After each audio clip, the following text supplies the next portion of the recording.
Does President Biden think the anti-Israel protesters in this country are extremists? What I can say is what we've been very clear about this. When it comes to anti-Semitism, there's no place. We have to make sure that we speak against it very loud and be very clear about that.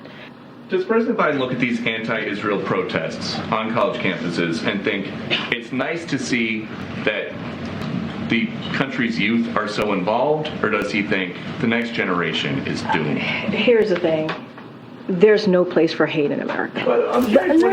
I'm telling you, there's no place for hate in America, and we condemn nothing. Yeah, I think we're doomed. Yeah, I'm going to go doomed. There you got the White House falling short of calling anti-Israeli protesters extremists. It should have been an easy question to answer, as they hurl anti-Semitic smears and target Jewish students on college campuses all over America, which we've been detailing over the last couple of weeks. And just as an example, let's start with Yale. The Yale newspaper had an op-ed.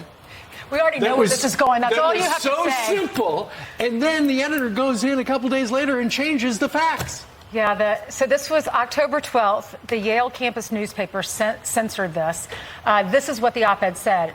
Is Yaleese for Palestine a hate group? And they talk about that this is a sophomore who wrote this.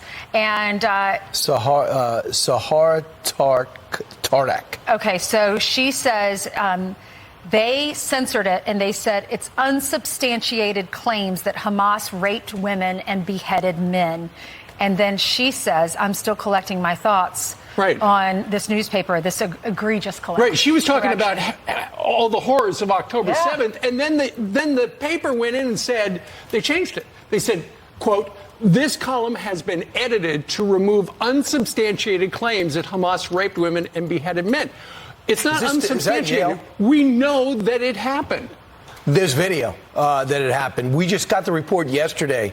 I know they're probably too sophisticated to read the New York Post, but it's on the cover. That's a woman that was beheaded. I don't know if that should change it if you want to adjust your editor. But this is Yale University. You know what they're trying to do? The overall sentiment is soften the whole thing. Forget about October 7th and talk about the retribution that happened because of October 7th. There is a concerted effort to dismiss what's happening with Jews, not only in this country, but what just happened in the war because of the color of their skin. And that's just not right. You don't get to tell another minority group because of the color of their skin that something did not happen. Well, these are the same people, Steve, that are denying the Holocaust as well. I know it. We are here in New York City. In New York City, 100 Columbia University professors signed a letter defending the students who supported Hamas's military action. It wasn't just, they weren't supporting the Palestinian people per se, they were supporting the military action on October 7th, which, as we know, beheaded babies and women and killed all sorts of people. Cornell, there were comments to go to the Jewish Center and behead or slit their throats. For all the liberals out here that have been waiting to defund something, this is your chance. Defund these campuses. They should not be getting your money. They're educating your kids misinformation. They're spewing Hamas talking points. Right. There are open propagandists for Hamas. Do you want to give your money there? I mean, it's sick. It is. And a lot of donors are pulling the plug. Yeah, they are. Yeah, they are, as they should.